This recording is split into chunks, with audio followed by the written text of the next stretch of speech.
Last year, in Washington, D.C., over 2,000 ministers and their families marched to the White House to speak out against the rhetoric that was coming out of the White House, the rhetoric of division and hate in politics. And they were there to stand up for justice, driven by our Christian faith. There was lots of speaking during the worship time before they started their march. People were holding candles, people were shining the flashlights on their cell phones.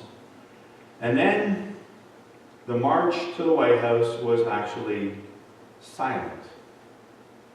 If you can believe it, over 2,000 preachers not saying a word, and their families as they walked to protest what was going on and the lack of justice for all. The silence was a profound statement.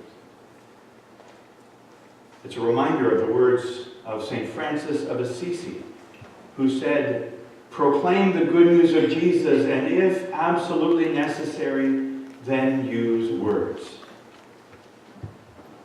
The questions that people ask about spiritual life and faith are changing, whether they ask them out loud or not.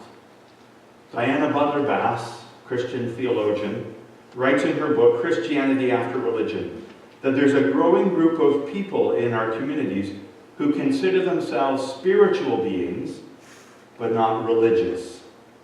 They care more about a spiritual life and doing good in their community, but they don't find the language about God particularly helpful. They don't think the institution, as they call it, of the church and the gathering of the church is very necessary at all. Now, you probably know and have met a few spiritual but not religious people amongst your friends, maybe, family member, neighbors. They're not concerned with the question of, what do you believe? They don't agonize over the meaning of the Trinity, or the virgin birth, or the crucifixion, or communion, or baptism, or anything else like that. Instead of, what do you believe? They're interested in the answer to this question, how do you believe? How do you live out your beliefs in our world today? Well, Presbyterian World Service and Development is well placed to help engage people with that sort of fundamental question of how do we live out our faith. Butler Bass reminds us that the meaning of belief, faith, was not originally a cognitive, a knowledge idea. Before the age of enlightenment, belief meant love. So what do you believe means, what do you beloved? What do you give your heart to?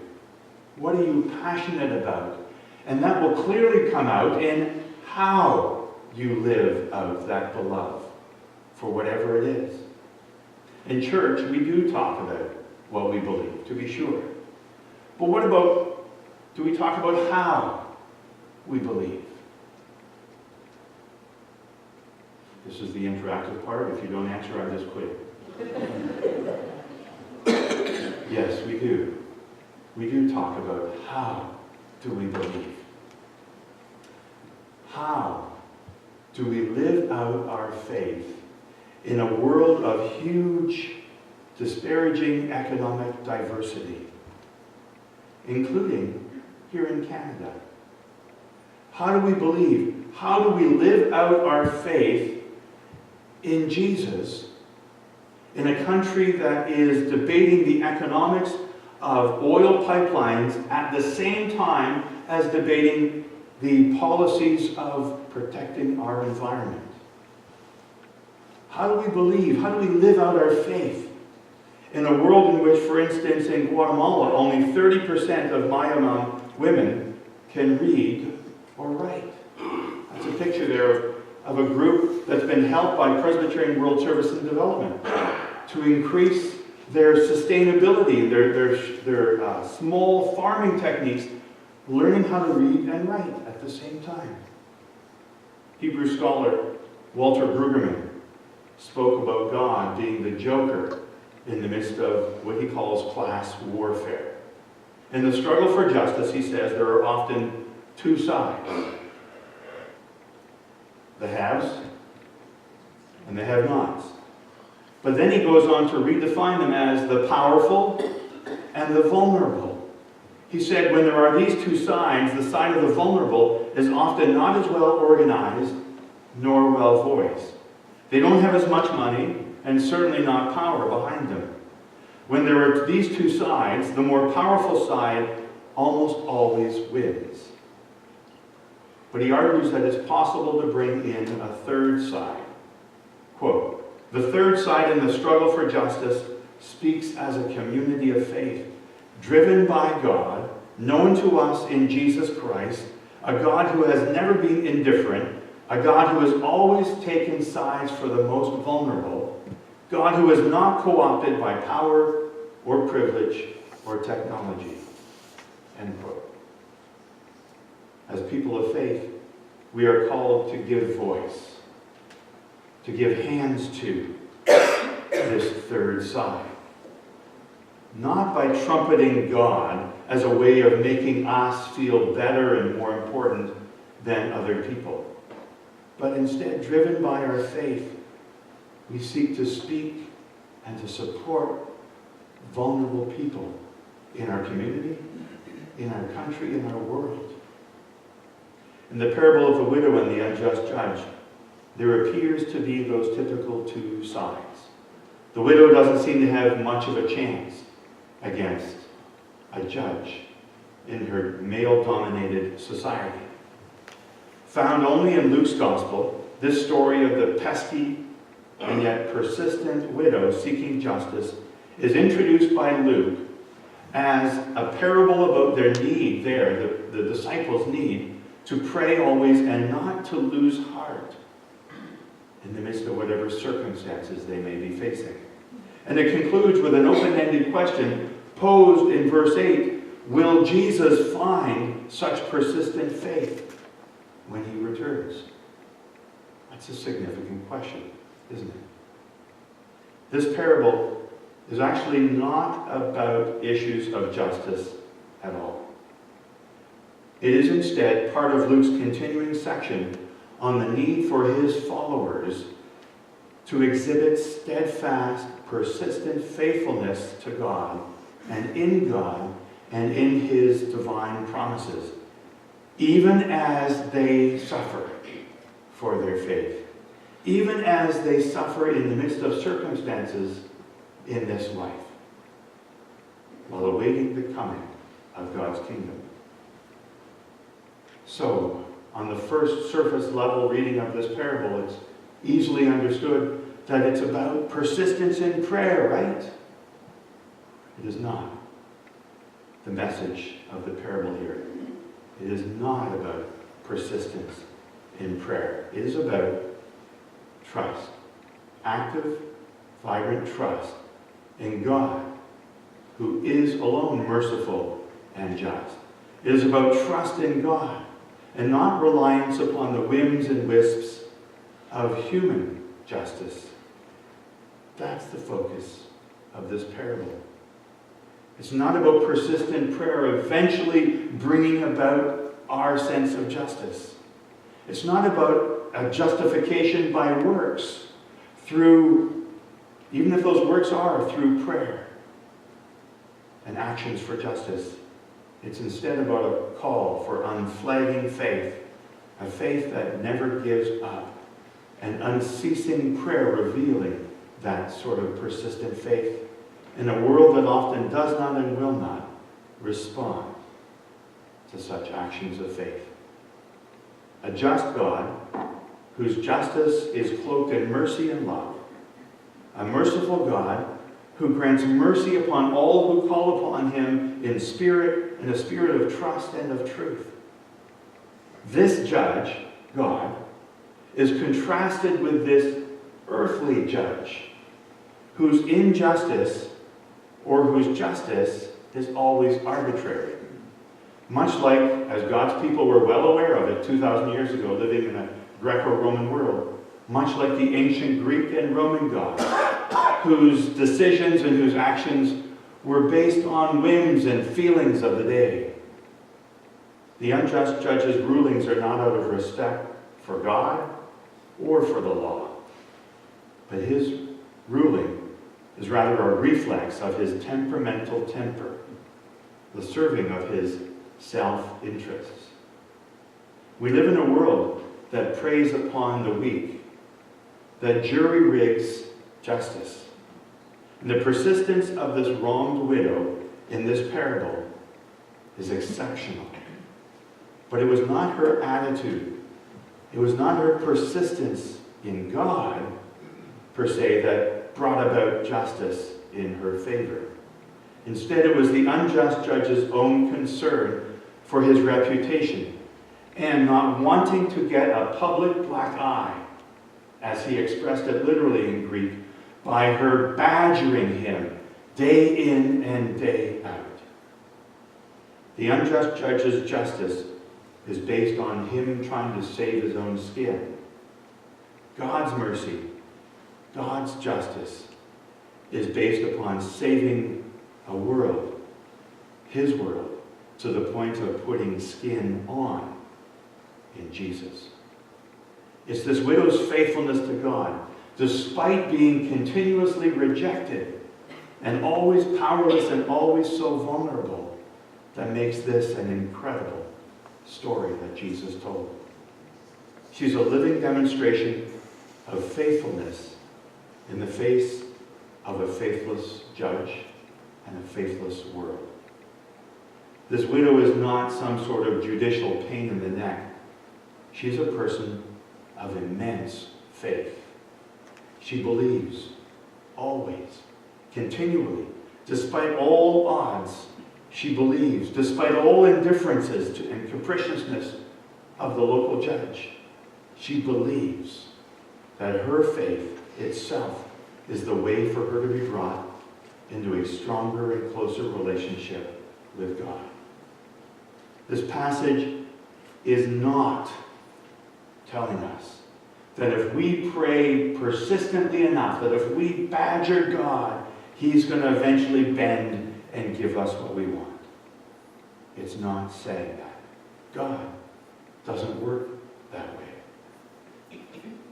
So with this understanding, we can now apply the New Testament principle of comparisons to make it hopefully a little bit clearer. Have I been trying to be clear? To make it even clearer, this principle of comparisons. If this, then how much more so that? That's the principle. If this widow, who had no voice, no power, was completely vulnerable and weak, could persistently pray in hammering this judge and end up getting justice, how much more so will God's beloved children get God's justice and mercy in his perfect way and in his perfect time? But there's another sense here that we need to perhaps listen to. In the next chapter of Luke, Luke 19, Jesus enters into Jerusalem at the start of Holy Week. He's told his disciples several times by now that they and he will be experiencing harsh circumstances, persecutions, because of him. Jesus' enemies are gathering their strength for their final opposing attack upon Jesus. In the times of persecution that will come to the disciples because of Jesus, will they persist prayerfully, trusting in God? Trusting in God's promises that God will bring his justice to the earth. As Jesus goes to the cross, will God vindicate him? Will God bring him justice? Yes, absolutely. God vindicates his Son, the Son who prays to him day and night. But that vindication comes in the form of Easter Sunday. the resurrection of Jesus from the dead. And it came through the cross of Christ and his death. God, who vindicates his Son, Jesus is saying, will surely bring his justice for all of his faithful people. Jesus told this story to them, his disciples who were losing heart.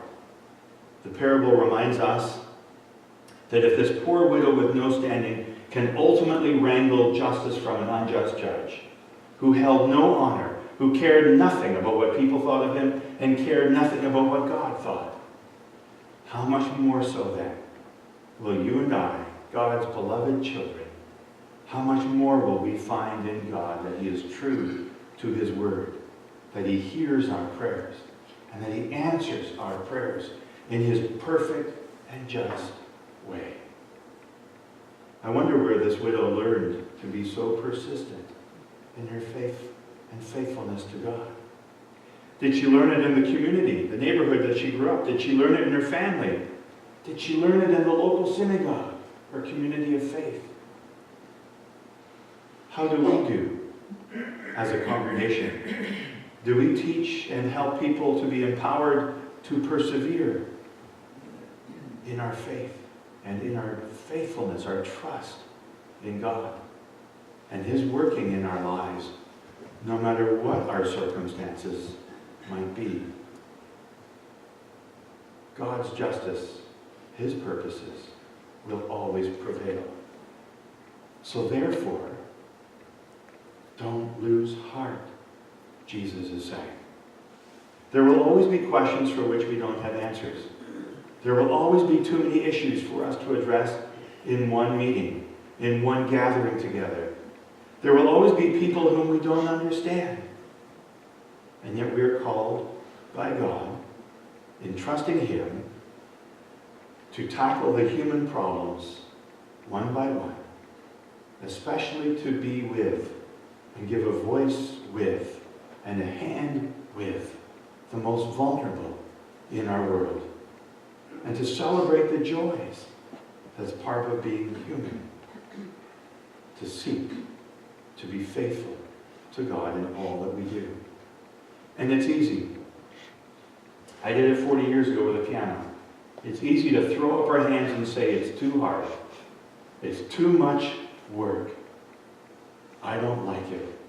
It's taking too long. It's too easy to do that. Or we can advocate for that third way that Brueggemann talks about, as we don't lose heart and we call upon God again and again to enable us to speak for and with the most vulnerable. At Presbyterian World Service and Development, our denomination strongly believes in speaking up, in acting and empowering the most vulnerable people in our world.